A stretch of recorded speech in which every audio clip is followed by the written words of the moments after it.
Google Docs how to prepare a letter.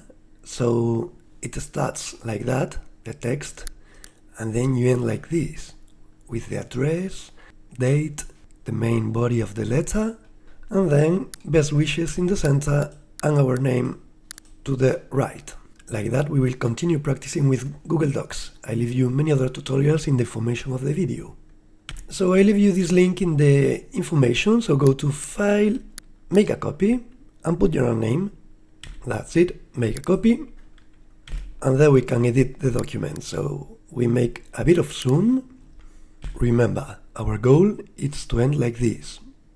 So select all the text, line and paragraph spacing 1.5. Perfect. Then we select the address and the date, and we make right align. Here we introduce an intro, that's it, and here again, so we have an empty line.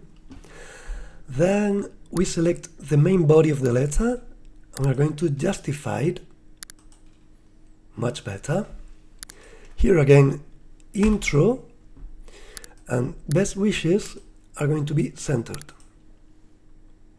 Center align. Once again, intro, and to finish, our name and signature are going to be right align. And there we have it. You can download a PDF if you want. Hop. And here you can open it or open the folder where it's contained. That's it. See you next time.